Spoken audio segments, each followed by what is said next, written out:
This will be the last presentation of this forum, and I'm sure this is quite different from the formers. Okay, so last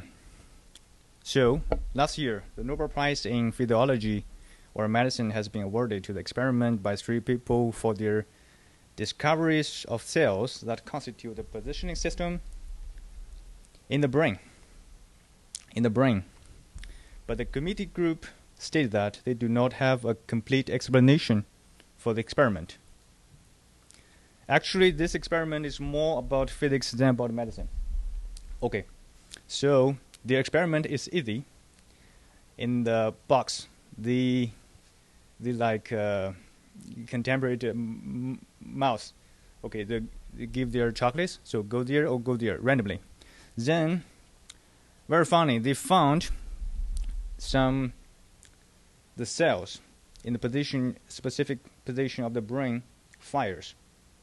Like it fires there and fires there. Then they do threshold. Then find some patterns exist on the last picture. So they found a hexagon. It's very, interesting or surprising. Hexagon stored in your brain, because hexagon, no matter what kind of pattern exists, a pattern is kind of data. So that data stored in your brain or stored in your mouse brain is very funny. And they think, okay, they have the explanation. The hexagon pattern has give the highest possible spatial resolution. So that is a very good design for inner GPS for the mouse. But I'll explain this experiment in another way, more physical way, and which can also be explained for the migration activity of the animals. Okay, so here, memory is data, right? It's stored in the cells or somewhere else. And their explanation is in the cells, right? So memory is so important for individual organism, right? Like the information stored for the immune system.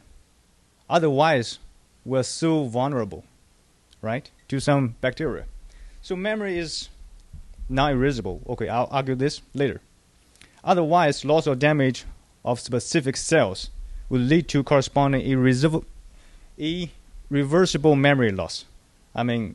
Some kind of cells fires when the mouse come here. So if that kind of cells is cut it off, then the mouse is lose of directions. The influx of our incoming memory is huge, which is far beyond our cell updating velocity. So, for example, the neuron grows slowly. Even for the synaptics, you have a lot of neurons, but the total amount compared to the influx of the information is far beyond. And also the hertz, the working frequency of the neural is 100 hertz. But for this computer, it's gigahertz. It's 10 power by 9. So, which is 10 million times slower than these computers. Yet, we know the reality is just reverse. We are smarter than this. Because, for example, I saw this girl, then after several days or several seconds, I can recognize her face immediately. But computer, even now, vision cannot do this. So where did the calculation go wrong? Okay, first, our reasoning is based on this. The major instrument in the advancement of knowledge is experimentum crucis, a crucial experiment that demonstrates a clean fact negating a contender theory. Confirming evidence do not assure logical correctness of a scientific theory. So, we have a lot of theory to describe this world. If a theory can describe it, logically, it not assures its correctness. So, the moment of truth comes through a negation.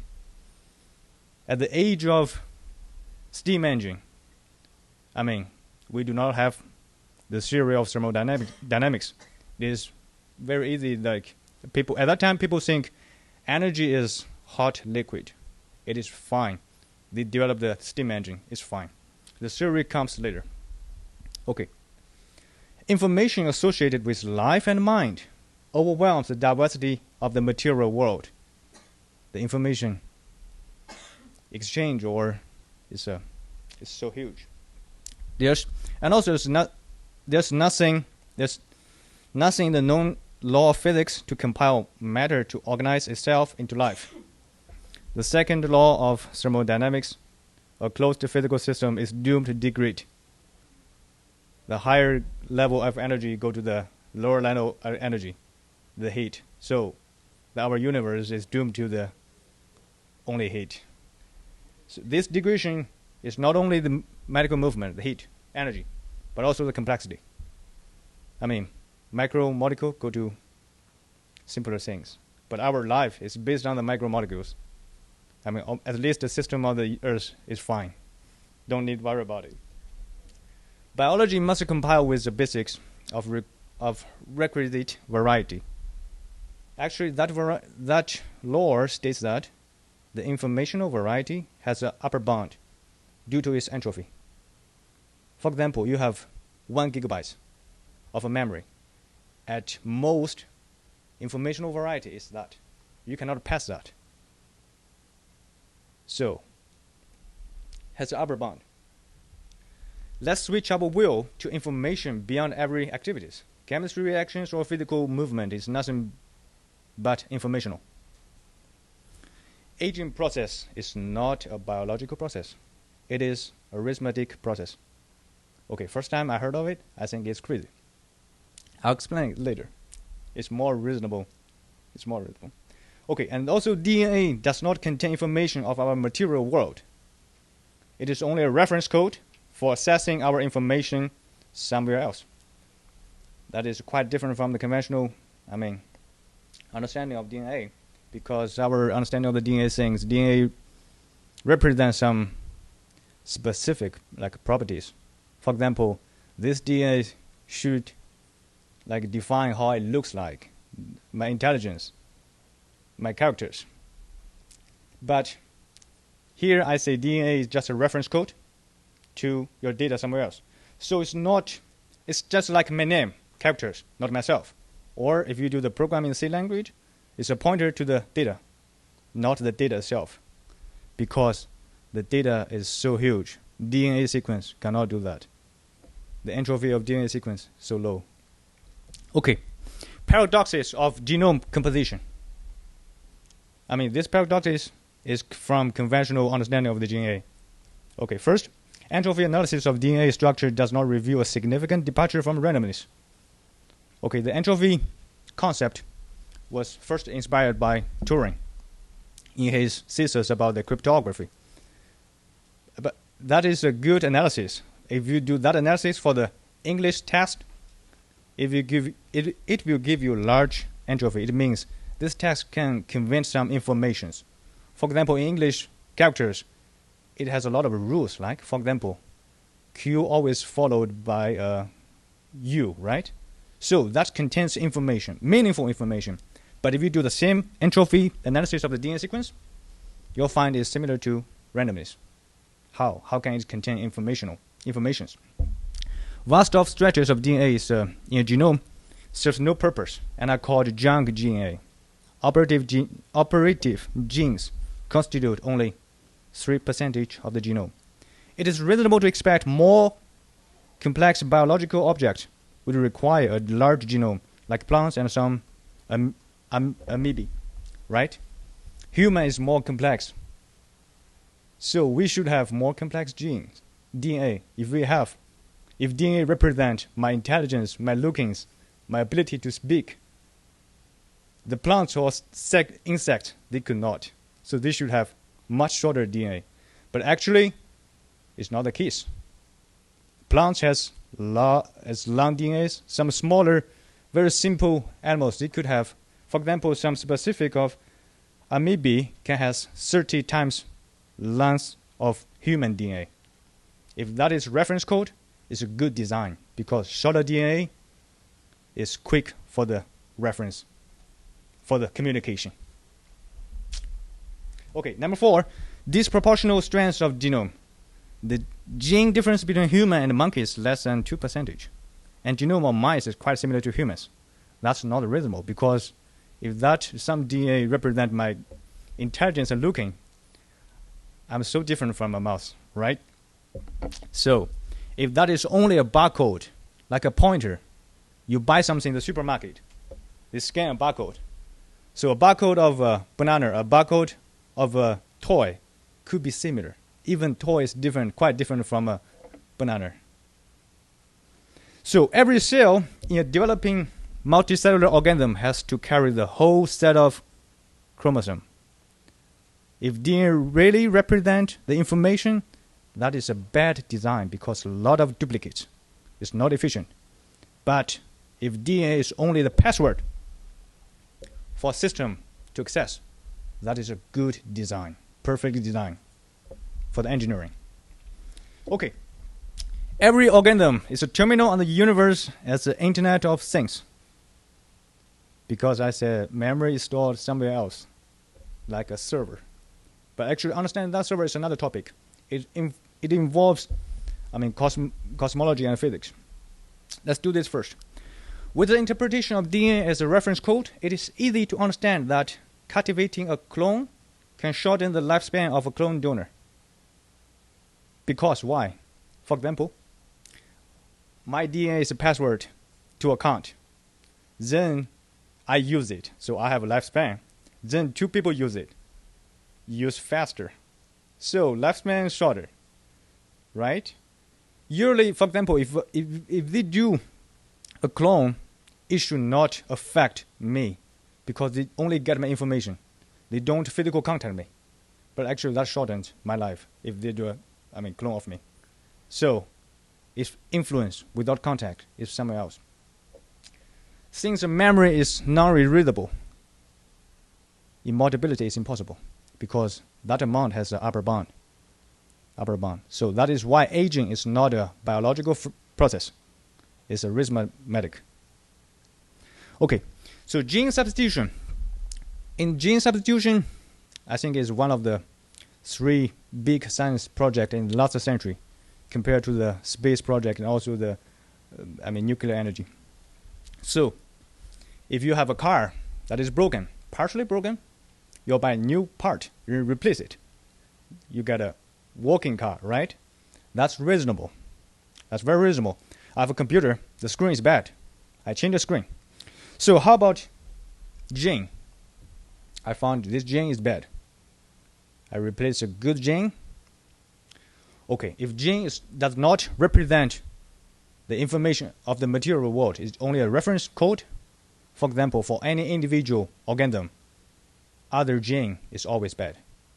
So that's why the therapy of gene substitution from, I think, 1970s to now, it still have little contribution because usually it lives short living because you have a password, then you mix that password with something else, you cannot access back. That will lead to collapse of individual organism. Okay, crosstalk of microorganism. That's very important because very simple like bacteria, they have very simple or like genome. And actually a lot of them, they share the same. They share the same. Then they could build up resistance to antibiotics. They said they cannot trace it because, for example, they have a group of bacteria. It's so fast, immediately. One part of it, then every part of it get resistant to the antibiotics. It's because they share the same account somewhere else.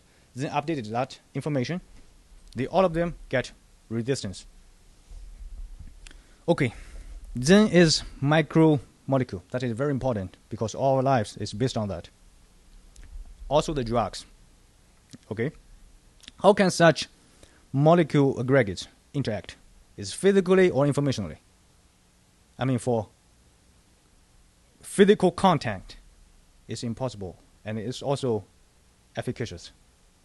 Micromolecule, physical contact to each other, to exchange the information. It's not It's very low efficient and also almost impossible. When you feel hungry, very hungry, you bite something, you will feel energetic soon. Even that time is so short to digest it into energy. Some athlete, like a marathon athlete, when they're very tired, they get a beverage. They soon, almost immediately, energetic. But digesting that beverage takes at least 10 minutes or long. So this contact is informationally or physically? I think it's informationally. The two basic ways of informational interactions. Okay, the first one is our DNA with the server things. Okay, because that has no relation with the medical things, I'll skip it. So the second way is proximity contact within holographic feedback uncertainties. So that is why, I mean, if I take some drugs, even the drug is the matter is so low, it affects my whole body. But for example, I have blood of several, not only several pounds. It's almost, if you compare their matter, it's not it's not possible to affect my health conditions. And also in a recent article, it's very funny. They call it bioelectromedicine because they cure people with electrical cures. They found some foundations. It says, how do electrical nerve signals control organ functions? Actually, organ function is controlled by the, right? The answer is relatively simple. The answer is they make and deliver drugs. It means the drug, you take the drug, the same as nerve signal control the organs. But from the new model, it is similar. It is data, not the drug.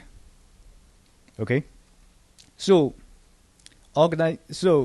if the application of the drugs from the outside of the body is possible, that'd be very important, because for the cancer treatment to avoid detrimental consequences of chemotherapy.